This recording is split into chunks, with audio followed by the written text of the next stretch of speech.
little thing about a continuum. So in special education, in early childhood special education, we talk a lot about least restrictive environment. We talk a lot about inclusive education, and we talk a lot about a continuum. So when you think about a continuum and when you think about inclusive education, they are harmonious. They go together like peanut butter and jelly.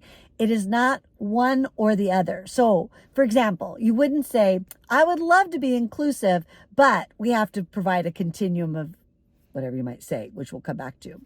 Nor would you say, well, we're becoming inclusive and people are freaking out that we're not going to have a continuum, but that's how it is because we're doing inclusion. None of that would be what the conversation is, because a continuum of services and inclusive education, again, go together. What we need to have is a continuum of supports and services. And that continuum needs to be wide enough, deep enough, variable enough to address the unique needs of a particular student as determined by their IEP team. Okay, so you have an IEP. When you think about an IEP, it talks about one of the required components is supports and services. Okay, what are the supports and services? Well, they're individualized. They're whatever that student might need to ensure access, participation, and make progress. So it keeps coming back and circling around. So the whole notion is that we don't have a continuum of placements. We have a continuum of supports and services. So back to the peanut butter and jelly, back to the harmony. When we say inclusion, we never mean inclusion without supports and services.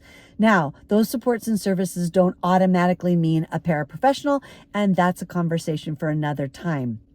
But the supports and services that student needs to make progress on their IEP goals, because those IEP goals are designed to give the student, you got it, access, participation, and progress, okay?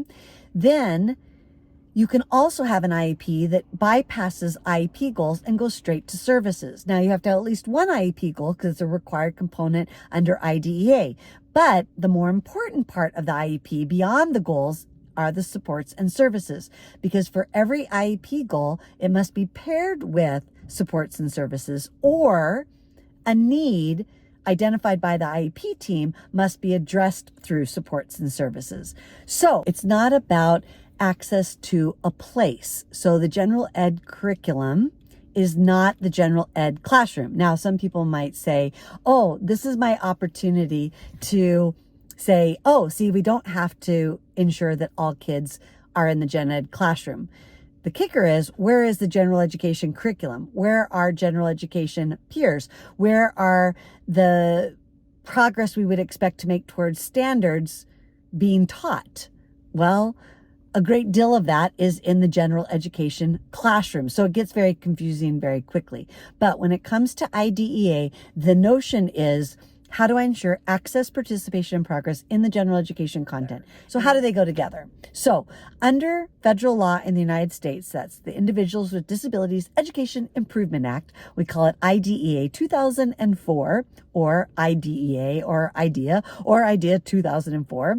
We talk a lot about how do we ensure access, participation, and progress. So everything about qualifying a student under IDEA as having being a student with a disability label, everything about writing an IEP, but the idea, the spirit, the intent is that we are identifying students not to fix or remediate them, not to exclude, isolate, or seclude them, but to ensure they have full access as if they would, and can participate in every way that they would, and make the progress that we would expect and hope for any student that doesn't have a disability label. Okay? So it's very much the heart of IDEA is ensuring access, participation, and progress.